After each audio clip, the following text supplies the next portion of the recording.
July 2070 marks 50 years since it's been legal for two men or two women to be in a relationship here in England and Wales. To get things into perspective, that's literally only half a century ago, where people were criminalised if they were found out to be anything but heterosexual. I've just finished the interview with Jeevan. We're just on our way to the next shoot. Thoroughly nice guy. Really enjoyed meeting him and speaking to him a bit further about his views.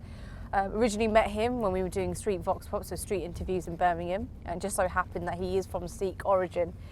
I think for him, the reason why I was so compelled to talking to him is because he did do his research. He has done his research into his own faith.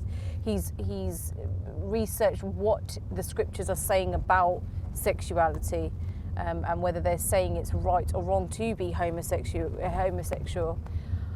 It's not something that I think he's just dreamt up in his head. I think there is some sort of clout in what he's saying, and then I'm not here to say whether it's right or wrong, but what I am saying is that his argument is compelling. And there's complete discipline here right now. There is no chaos here, and you can imagine the amount of people that are arriving. You're talking about Brexit in parts of Europe, so Berlin, and you've performed in Amsterdam and other countries. Yeah. So how do they take it? Do they see it as, are we mocking it, or are you embracing Brexit, or? I really found the rest of Europe got really sad. Okay. Really, especially in Germany, and this is their media was like, what? Why? Why do you leave? Yeah, and I thought we were all pals, and For me, what you've just told me, you were actually abused because she was a lot older than you. I know she was 6 years older. You were only 11 years old.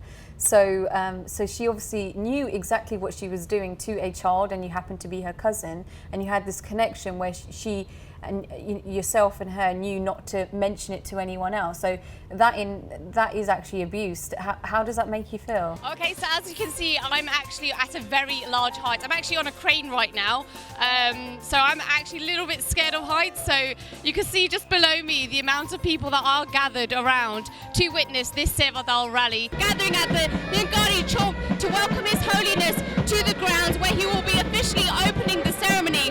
Now, as you can see, there are thousands and thousands of people gathered here today. What did we want to achieve today? Raise money for the Nepal crisis, as well as bring the community together, and that's exactly what we've done. So until next year, we'll see you at the next Oneness Festival. I gave you a bird's eye view from the crane earlier on, and I'm now thankfully back down on earth, and I'm at the actual Samagon grounds. As you can see, it's absolutely heaving.